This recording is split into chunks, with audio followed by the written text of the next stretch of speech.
여기서 오늘 우리 교회 주시는 말씀 시편 42편 6절에서 11절까지 말씀입니다. 시편 42편 6절에서 11절까지 제가 읽겠습니다. 내 하나님이여, 내 영혼이 내 속에서 낙심이 되므로 내가 요단 땅과 헤르몬과 미살산에서 주를 기억하나이다. 주의 폭포 소리에 깊은 바다가 서로 부르며 주의 모든 파도와 물결이 나를 휩쓸었나이다. 낮에는 여호와께서 그의 인자하심을 베푸시고 밤에는 그의 찬송이 내게 있어 생명의 하나님께 기도하리로다. 내 반석이신 하나님께 말하기를 어찌하여 나를 잊으셨나이까? 내가 어찌하여 원수의 압제로 말미암아 슬프게 다니나이까 하리로다. 내 뼈를 찌르는 칼같이 내 대적이 나를 비방하여 늘 내게 말하기를 네 하나님이 어디 있느냐 하도다. 내 영혼아, 네가 어찌하여 낙심하며 어찌하여 내 속에서 불안해하는고? 너는 하나님께 소망을 두라. 나는 그가 나타나 도우심으로 말미암아 내 하나님을 여전히 찬송하리로다. 아멘. 우리 곁에 계신 분 한번 축복할까요? 네, 주님 이름으로 여러분을 축복합니다.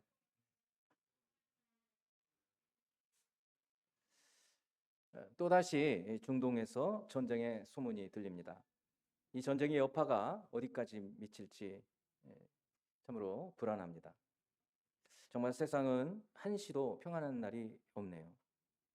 우크라이나 전쟁이 종식되기를 기다리고 있는데 여전히 지금도 전쟁이 계속되고 있고 곳곳에서 불안한 이야기들이 들려옵니다. 시선을 이제 바깥에서 이제 내부로 우리 마음으로 돌이켜서 보면 여러분 마음은 어떻습니까? 평안한가요? 우리 장로님들 평안하게 지내셨는지 물어보시는데 혹시 여러분 마음 안이 전쟁터 같지는 않으신지요? 혹은 불안하고 전전긍긍하고 걱정과 염려가 있지 않은지. 우리 일부 때 우리 교사들 그리고 청년들 경우에는 입시 그리고 진로, 취업 조금 있으면 이제 결혼 문제가 대두가 되겠죠. 여기 계신 분들 우리 학생들을 제외하고는 이제 그 모든 과정을 다 거쳐왔습니다. 그리고는 육아 그리고 직장에서의 승진 문제, 사업에서 확장. 그러다 보면 아이들 결혼시킬 나이가 벌써 되어버리고 이제 노후를 대비해야 되는 때가 오고 그러다 보면 어디가 아프기 시작하고 그렇죠? 그게 인생입니다. 그리고 이제 전 과정 가운데 우리 신앙 문제도 여전히 여간 쉽지가 않아요. 교회를 생각해 보면 참 감사한 것은 저희 교회에 큰 분란이 없어서 모르겠어요. 저한테만 그런 건지 모르지만 평안하다. 우리 교우들이 분란이 있는 교회들 참 정말 머리 아프거든요. 근데 너무 감사한데 이 신앙 문제도 쉽지가 않습니다. 이러저러한 많은 문제들 하나하나 얘기를 했지만 삶의 여러 그 국면에서 그런 일들을 거쳐가는 거예요. 근데 그때마다 그 하나하나의 일들을 잘 살펴보면 수많은 잠 못 이루는 전전긍긍하는 때들이 있거든요. 입시를 생각해 보세요. 얼마나 치열합니까? 다 끝난 게 아니죠. 대학을 졸업하고 취업 문제도 이게 쉽지가 않단 말이죠. 결혼 문제 쉽습니까? 아니지요. 결혼하면 끝날 줄 알았어요. 아니에요. 더 큰 문제들이 생겨요. 자녀를 키워야 되고 어느 정도 성장했다 그러면 끝인 줄 알았는데 결혼시켜야 되고 결혼했다 그러면 끝인 줄 아시죠? 아니에요. 손주들 봐줘야 돼요. 지금 이렇습니다. 그리고 이제 신앙을 위해서 또 기도하기 시작해야 되잖아요. 이전부터 계속 내 신앙, 가정의 신앙, 자녀들의 신앙, 배우자들의 그 자녀들의 배우자들 그리고 손주들 신앙까지 모든 그 국면 하나하나마다 불안하고 염려가 될 때가 너무 많은 겁니다. 이럴 때 그런 때마다 우리 믿음의 사람들은 어떻게 살아야 되는가? 오늘 하나님 말씀을 통해서 불안하고 낙심이 될 때 어떻게 해야 하는지 답을 찾을 수 있어요. 그래서 오늘 말씀을 잘 듣고 말씀대로 말씀에 순종하면 반석 위에 세워진 집과 같다 그랬어요. 그래서 인생이 요동하지를 않아요. 그렇게 살 수 있는 우리 생명의 교회가 되기를 바랍니다. 먼저 오늘 이제 말씀의 배경이 될 수 있는데 제목을 낙심될 때로 잡았어요. 왜냐하면 이 오늘 시편 42편은 고라 자손의 이 마스길이라고 되어 있어요. 마스길이라는 말은 교훈시의 일종인데 특별히 깨달음을 주고 통찰을 주는 그런 가르쳐주는 교훈시예요.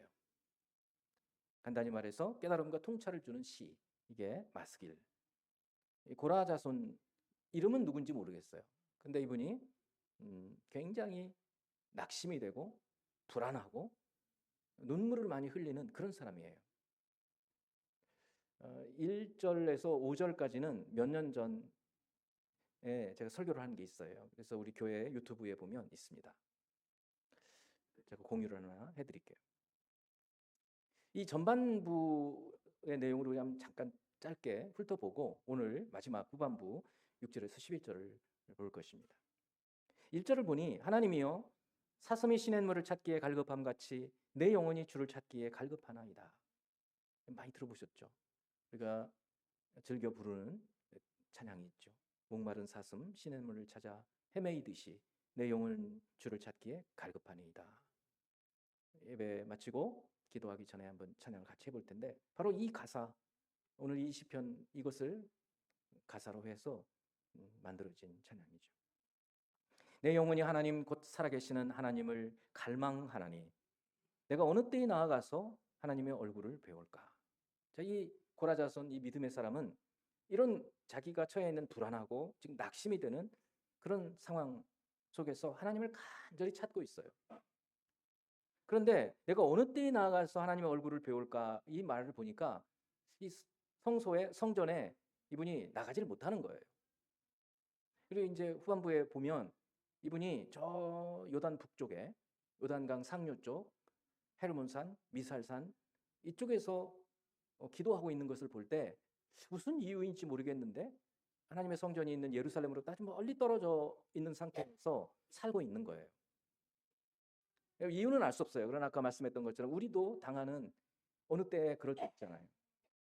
함께 찬양을 막 하고 싶은데 목이 아프다든지 아니면 몸 전체가 안 좋다든지 이래가지고 찬양을 못하거나 혹은 심지어는 아예 교회에 출석을 하지 못하는 그런 상황 때 얼마나 하나님께 찬양하고 정말 믿음이 있는 분들은 그런 것 갈망들이 있지 않습니까? 지금 이 고라 자손, 이 믿음의 사람은 그런 갈망 속에 있는 거예요. 3절을 보니 사람들이 종일 내게 하는 말이 네 하나님이 어디 있느냐 하오니 내 눈물이 주야로 내 음식이 되었도다. 이 보니까 이 주변에 있는 사람들이 믿음이 없는 사람들인 거예요. 그래서 이 사람한테 하는 얘기예요. 이 사람이 아주 믿음이 좋고 신앙이 있는 사람인 것을 알면서 야, 네 하나님 어디 있어? 나와보라 그래. 그럼 내가 믿어줄게. 이런 막 함부로 하나님의 이름을 부르는 그런 속에서 살고 있는 거예요. 근데 이분은 그 하나님께 대한 사랑이 있어요. 그 하나님의 이름이 저렇게 망령되이 일컬어지고 하나님을 막 폄훼하는 그런 사람들의 소리를 듣고는 집에 와서 펑펑 우는 겁니다. 심지어 어떻게까지 이게 주야로 내 음식이 되었다는 거예요. 눈물이. 여러분 하나님의 이름이 막 이렇게 짓밟히고 막 그런 소리를 들을 때 마음 상하지 않아요. 그런 겁니다. 지금 이분이 그런 상태에 있는 거예요. 4절을 보니 내가 전에 성의를 지키는 무리와 동행하여 기쁨과 감사의 소리를 내며 그들을 하나님의 집으로 인도하였더니 이제 이 일을 기억하고 내 마음이 상하는도다. 기도를 하면서 돌이켜서 생각해 보니 옛날 과거에 자신이 하나님의 집에 성전에 믿음의 사람들과 함께 기뻐하면서 즐겁게 다니던 그 옛날이 생각나는 거예요. 지금은 그러지는 못하고 있어요. 그거를 기억하고 또 생각하니 또 마음이 울컥하고 눈물이 나오는 거예요. 그래서 내 안에 있는 나에게 이 기도를 하면서 이렇게 말합니다. 내 영혼아, 네가 어찌하여 낙심하며 어찌하여 내 속에서 불안해하느냐. 자기 스스로에게 무릇 지킬 만한 것 중에 네 마음을 지키라. 자기 스스로에게, 자기 마음에게 다 이러는 거예요. 너 왜 그렇게 불안해하니? 너 그렇게 왜 낙심해서 그러고 있어? 하나님을 바라봐라. 이렇게 말하고 있는 거예요. 이게 전반부의 내용이고 이것이 오늘 말씀의 배경이 되는 것입니다. 자, 이런 배경 하에서 오늘 말씀의 메시지는 이겁니다. 우리가 불안하고 두렵고 낙심이 되는, 심지어는 가슴이 철렁하고 무너지는 그런 때에 우리가 어떤 기도를 하나님께 드려야 될 것이냐? 첫째는 과거를 기억하면서 기도하라는 거예요. 두 번째는 현재 우리 자신의 처지, 형편, 환경 있는 그대로 가감 없이 가식 없이 하나님께 기도하라는 거예요. 그리고 마지막 세 번째는 미래에 하나님께서 구원해 주시고 건져 주실 그것을 소망하면서 믿음으로 기도하라는 거예요. 이것이 오늘 말씀의 요약이에요. 첫 번째, 과거를 기억하며 기도하라는, 한번 따라서 해보겠습니다. 과거를 기억하며 기도하라. 이 과거 기억해야 될 내용도 많죠. 근데 그 중에서 뭘 기억하라는 거냐면 우리의 과거의 신앙생활이 있잖아요. 우리가 걸어온 길이 있지 않습니까? 그것을 생각해 보는 거예요. 특히 기도하면서 이 과거를 회고해 보면 저 같은 경우는 그냥 제가 혼자 살았던 것이 아니라 하나님과 함께 동행했다는 생각들이 많이 드는 거예요. 하나님께서 내 걸음걸음을 인도해 주셨다는 생각이 많이 드는 거예요. 이것이 과거를 기억하며 과거를 추억하며 기도하는 거예요. 지금 이분이 그렇게 기도합니다. 6절에서 8절을 말씀합니다. 내 하나님이여 내 영혼이 내 속에서 낙심됨으로. 이 낙심이 된 거예요. 무슨 일인지는 모르겠어요.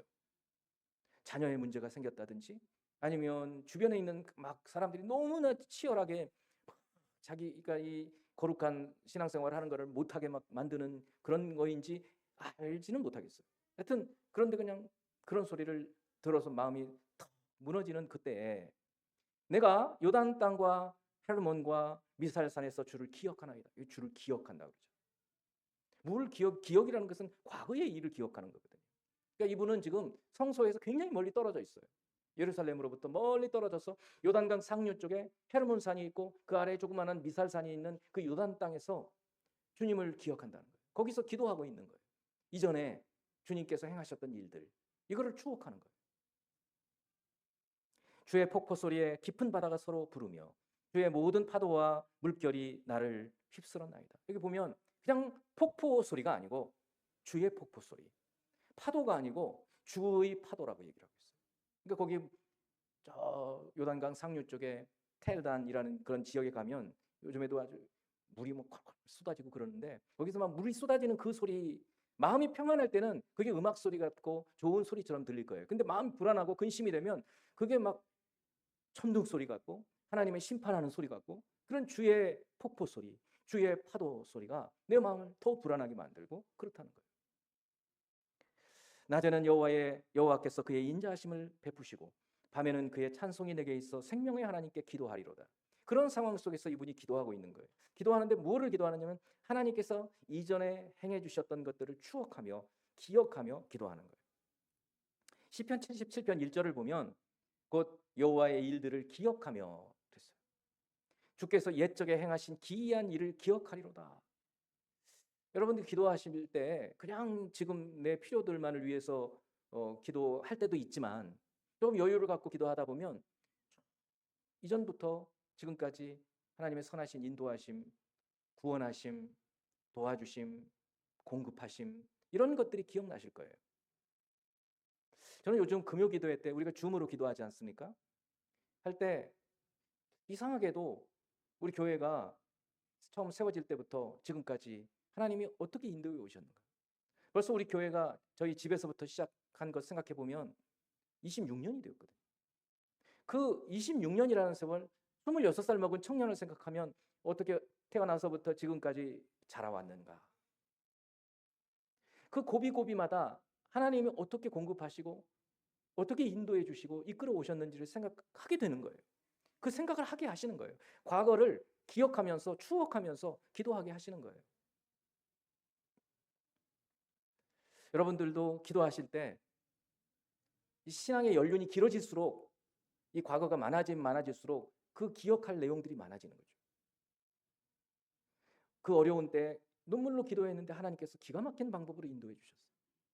이런 것들을 기억하는 거예요. 하나님의 일, 77편 1절에 여호와의 일들을 기억하며 주께서 옛적에 행하신 기이한 일들을 기억하나이다. 기억해야 해요. 그런 것들을 기억하게 되면 어떻게 되냐면 그렇죠. 하나님께서 나와 함께 하셨던 거예요. 그때 내 기도를 들으신 거예요. 그래서 나를 건져주신 거예요. 거기서 낙심되고 불안한 마음들이 조금씩 회복이 되는 거예요. 두 번째는 현재 있는 그대로 말씀드리라. 이것도 한번 따라서 해봅니다. 현재 있는 그대로 말씀드리라. 이제 초점을 과거에서 오늘 지금 현재 내 문제로 돌아오는 거예요.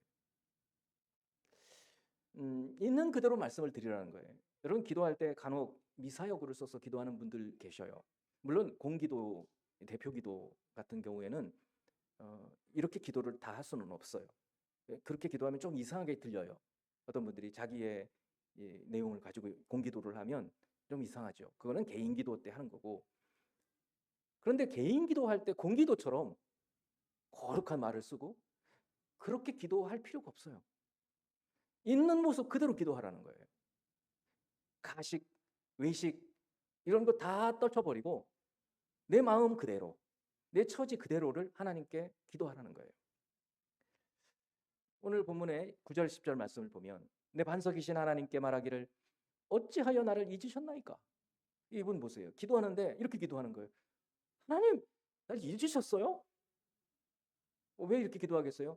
근데 기도를 하는데 안 들어주시니까, 응답이 없으니까. 개인 기도 때는 이렇게 기도하라는 거예요. 있는 모습 그대로. 하나님 언제까지 기다리란 말입니까? 하나님 제 기도를 안 들어주십니까? 하나님 저 잊어버리셨어요? 이렇게 기도하라는 거예요. 내가 어찌하여 원수의 압제로 말미암아 슬프게 다니나이까? 이번 보니까 눈물깨나 흘리는 분 같아요. 주변에 있는 사람들이 아까 그랬잖아요. 네 하나님 어디 있어? 나와보라 그래. 그럼 나 믿을게. 이런 사람들이 있단 말이죠. 믿음이 있는 사람들은 그 하나님이 모욕당하는 거잖아요. 얼마나 마음이 아픕니까? 그래서 10절을 보니 그런 말을 들을 때 내 뼈를 찌르는 칼같이 그런 말을 들으면 막 마음이 찢어지는 거예요. 내가 모욕당하는 것보다 하나님 이름이 모욕당하는 게 더 싫은 거예요. 지금 이분이 그러는 거예요. 내 뼈를 찌르는 칼같이 내 대적이 나를 비방하여 늘 내게 말하기를 네 하나님이 어디 있느냐. 그러니 너무너무 슬프게 눈물을 흘리며 다니고 있는 거예요. 요즘에 참 우울증 그리고 공황장애 이런 것으로 고생하는 분들이 많이 계시는데 초기에 이런 일들이 있는 초기에 하나님께 바로 나와서 있는 그대로 내 모습 그대로를 가식 없이 들어오세요. 예. 가식 없이 있는 그대로 기도를 드려야 하는 것이에요. 외식하지 말고 그거를 말씀드리는 것입니다. 기도를 드릴 때 멋진 말로 하나님을 감동시키려고 하는 그런 함정에 빠지지 마세요. 멋진 말이 아니라 우리의 있는 모습 그대로를 하나님께 말씀드릴 때 그것에 하나님께서 공감하시거든요. 그런 기도는 가식적인 기도는 내 기도가 아닙니다. 우리 찬송가 중에도 내 모습 그대로 날 받으시옵소서 그런 찬양이 있지 않습니까? 바로 그거예요. 과거에 하나님께 기도했던 그때 하나님 어떻게 건져주셨는지 그거를 회상하면서 기억하며 추억하면서 기도하되 이제 내 현실, 내 모습, 내 지금 처지를 있는 그대로 놓고 기도한 다음에 마지막으로는 미래를 소망하며 기도하라는 거예요. 마지막 절 11절 말씀. 내 영혼아 네가 어찌하여 낙심하며 어찌하여 내 속에서 불안해하는가? 지금 이분의 상태가 그래요, 지금. 그런데 기도를 맞춰가면서 이분이 다시 이제 회복이 되고 주님께서 주시는 힘으로 회복이 되면서 스스로에게 이렇게 말합니다. 너는 하나님께 소망을 두라. 소망이라는 것은 미래의 일입니다. 지금 현재 일이 아니에요. 그가 나타나 도우심으로 말미암아 그가 나타나서 도우실 거라는 거예요. 이 믿음을 갖고 있는 거예요. 내 하나님을 여전히 찬송하리로다. 그래서 지금 찬송할 상태가 아니에요. 그런 형편이 아니지만 미래에 반드시 이전에 나를 건져주신 그 하나님께서 지금 오늘 이 문제를 반드시 앞으로 시간이 지나면 건져주실 것이라는 확신을 가지고 이분은 기도하고 있는 거예요. 히브리서 11장 1절에 믿음이 무엇인지를 정의를 내리고 있어요. 믿음은 바라는 것들의 실상이요 보이지 않는 것들의 증거니. 어렵죠. 다 알겠는데 무슨 말인지는 하나하나. 근데 이게 믿음이라는 걸 뭐라고 얘기하는 것인지. 쉬운 성경은 이렇게 말해주고 있어요. 믿음은 우리가 바라는 것들에 대해서 확신하는 겁니다. 그러니까 지금 뭘 바라고 있어요. 주님께 기도하고 있어요. 지금 이 고라자손, 이 믿음의 사람은 지금 원수들의 압제, 원수들이 그 막 쏟아내는 그런 비방하는 말 이런 속에서 내가 그들을 향해서 막 대항하고 싸우고 그러는 것이 아니라 눈물로 하나님께 기도하면서 하나님께서 그 상황을 바꿔주실 것을 소망하면서 기도하고 있는 거예요. 그리고 하나님의 전에 성전에 하나님의 집에 나가지 못하고 있는 자신의 처지를 주님께서 바꿔주셔서 어떻게든지 다시 하나님과 함께 예배하는 그때를 소망하기를 기도하고 있는 거예요. 여러분, 우리가 코로나 시기를 지금 거쳐왔지 않습니까? 그때는 평범한 일상이 얼마나 축복이라는 것을 그때 절감을 했어요. 정말 그랬습니다. 그러니까 그냥 평범한 그 일들이 나중에 시간이 지나고 나면 너무나 좋았던 그때가 되는 거예요. 우리가 지금 오늘 예배 드리는데 목사님 말씀 큰 은혜도 없고 내 지금 몸도 그렇고 마음 상태도 그렇고 별로 지금 이 시간에는 은혜가 없는 분도 있을 수 있어요.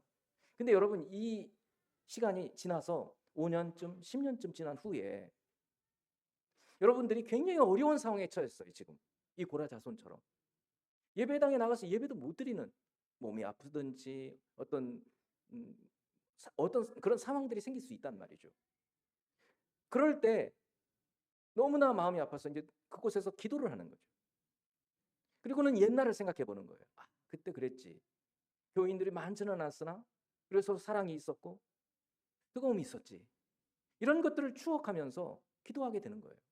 그러면 지금 이 당장 우리가 이 현실 속에서는 크게 은혜가 안 되는 상황이라 할지라도 돌이켜 보면 그것이 추억이 되고 그것이 너무 좋았던 옛날이 된다는 거예요. 이분은 그 과거를 생각하면서 지금 내가 당하고 있는 현재의 이 상황과 아픔을 하나님께 기도를 드리고 있는데 거기서 과거와 현재에서 끝나는 것이 아니라 미래를 보면서 기도하고 있다는 거예요. 소망을 하나님께 두는 거예요. 그러면서 뭐라고 하고 있냐면 그가 나타나서 도우실 것을 확신하고 있는 거예요. 그가 나타나 도우심으로 말미암아 내가 여전히 찬송하리로다. 그러니까 우리의 기도 속에는요, 믿음이 있는 거예요. 믿음으로 기도하는 거예요. 그래서 무엇이든지 구하는 것은 받은 줄로 믿으라. 그리하면 너희에게 그대로 되리라. 이걸 너무 신비적으로만 생각하지 마세요. 여러분이 지금 기도하고 있는 내용이 있어요. 그 내용이 기도하면서도 그것이 이루어질 걸 눈꼽만큼도 기대를 안 하고 기도할 수도 있단 말이죠. 그런 기도가 응답되겠습니까? 여러분들이 기도하고 있는 그 내용이 반드시 된다. 여러분 스스로 믿는 거예요. 그런데 그뿐만 아니라 하나님께서 나타나서 도와주실 거라는 거예요. 내 기도를 들으시고. 그렇게 되면 일단 자기 마음이 달라져요. 그래서 이분이 어떻게 돼요? 찬송을 부르지 않습니까? 왜냐하면 그 낙심된 마음, 우울했던 마음, 그 마음이 바꾸어지는 거예요. 그래서 참으로 요즘에 우울증, 이런 공황장애 이런 분들이 치료도 받고 많이 그러는데 초기에 저는 그렇게 생각하는 거예요. 하나님께 나오는 거예요. 근데 시간이 지나면 어려워지는 거예요. 이분이 바로 그런 분이에요. 거의 우울증 걸릴 분이라고요. 보세요. 주야로 눈물이 내 음식이 되었다고요. 원수들 때문에 내가 너무너무 슬퍼서 마음이 아파서 늘 우는 거예요. 이분이. 그런데도 하나님 소망하고 나와서 기도를 하니까 어떻게 됐어요? 찬송이 된다고요. 찬양하는 사람에게는 우울증이 없어요. 그렇습니다. 이제 말씀을 맺습니다. 여러분, 믿음의 기도에는 능력이 있습니다. 한번 좀 따라서 해보시죠. 믿음의 기도에는 능력이 있습니다. 그리고 모든 기도는 사실은 오늘 이 고라자손의 기도처럼 소망하는 기도거든요. 이렇게 되기를 원합니다. 그게 기도 아닙니까, 여러분? 기도하는데 그냥 감사 기도도 있어요. 하나님 이거 감사하고 저거 감사하고 감사해요. 거기로 잘 안 끝나지 않습니까? 그런데요, 지금 좀 부족한 게 있어요. 지금 좀 어려운 게 있어요. 이 실타래처럼 꼬여서 안 되는 게 있어요. 이거 좀 풀어주세요. 이게 앞으로 이루어질 일을 소망하고, 근데 그 소망하는 것은 항상 믿음이 동반이 되는 거예요. 바라는 것, 내가 바라는 것이 있어요. 그게 이루어진다는 거예요. 바라는 것의 실체, 실상. 보지 못하는데, 지금 그 일이 이루어지진 않았는데 보지 못하는 것들이 된다는 증거. 그래서 어떤 분은 이거를 바라봄의 법칙이라고 얘기를 하는 거예요. 자꾸 쳐다봐라는 거예요. 자꾸 쳐다봐라. 저는 종종 쓰는 말이, 운전할 때, 초보 운전할 때 앞에 가는 차만 바라봐야 되는데 이 상대편 이 반대쪽에 차가 자꾸 보이는 거예요. 그렇죠? 두렵잖아요. 처음 운전하니까 저쪽 차가. 그럼 어떻게 되는 줄 아세요? 차가 그쪽으로 가요. 그러니까 앞차만 보고 가는 거예요. 바라봄의 법칙이에요. 앞으로 이루어질, 하나님께서 이루실 그가 나타나 도우심을 내가 확신하고 믿음으로 기도하는 거예요. 이게 미래를 소망하면서 기도하는 거예요. 오늘 말씀을 기억하면서 여러분 기도하실 때 늘 이런 어떤 이 틀을, 이 원리를 따라서 기도하실 수는 없을 수 있어요. 그러나 굉장히 좋아요. 저는 요한복음 17장이 우리 주 예수 그리스도의 가장 거룩하고 영광된 기도거든요. 대제사장의 기도, 겟세마네에서 했던 기도. 그걸 보면 알 수 있어요. 그건 동심원적인 기도예요. 처음에는 예수님 당신을 위한 기도를 해요. 두 번째는 제자들을 위해서 기도해요. 그리고 마지막에는 그 제자들을 통해서 세워지는 교회, 우리를 위해서까지 기도하신 거예요. 그게 요한복음 17장의 기도예요. 그뿐만 아니라 과거에 성부 하나님께서 어떻게 성자 예수님과 함께 하셔서 나에게 이 제자들을 맡겨주시고 이 말씀을 전하게 해주셨는지 그걸 감사해요. 뿐만 아니라 지금 있는 제자들이 다 도망치잖아요. 조금 있으면 겟세마네에서. 그런데 그들을 위해서 기도해요. 그리고 미래를 위해서 기도해요. 이 우리 안에 들지 아니한 또 다른 사람들을 위해서 그들이 하나 되고 그들이 사랑으로 하나 되도록 기도하는 거예요. 너무 위대한 기도예요. 여러분 기도하실 때 이제는 세월이 흘러가면 흘러갈수록, 주님과 함께 했던 세월이 흘러가면 흘러갈수록 과거가 풍성해져요. 주님 예전에 이렇게 인도해 주셨죠. 그때 정말 저는 죽는 줄 알았습니다. 그런데 주님께서 건져주셨어요. 너무나 감사해요. 그런데요, 제가 지금 이런 처지 아래 놓여 있어요. 현재 이렇게 꼬여 있어요. 사람 관계도 그렇고 물질도 그렇고 건강 안 좋고. 여기서 끝나면 안 돼요. 주님께서 저를 건져주실 줄 믿습니다. 이전에 에베네셀의 하나님, 지금까지 인도해 주신 그 하나님께서 앞으로도 인도해 주실 줄을 믿습니다. 오늘 고라 자손은 우리에게 이런 기도를 자기가 기도한 내용으로 보여주고 있는 거예요. 너무나 멋진 기도 아닙니까? 우리가 이제 이 찬양을 같이 부르면서 잠깐 우리 함께 여러분들의 기도, 그냥 오늘 말씀대로 한번 기도해 보세요. 있는 목숨 그대로. 그리고 예전 일이 생각나면 그거를 가지고 기도하고, 그리고 지금 이 상태에서 하나님께 소망하는, 이렇게 되기를 바라는 그거를 두고 기도하는 저희들이 되기를 바랍니다. 목마른 사슴 시냇물을 찾아 헤매이듯이. 이 찬양, 오늘 이 시편 42편을 가지고 만든 찬양인데 같이 불러보겠습니다.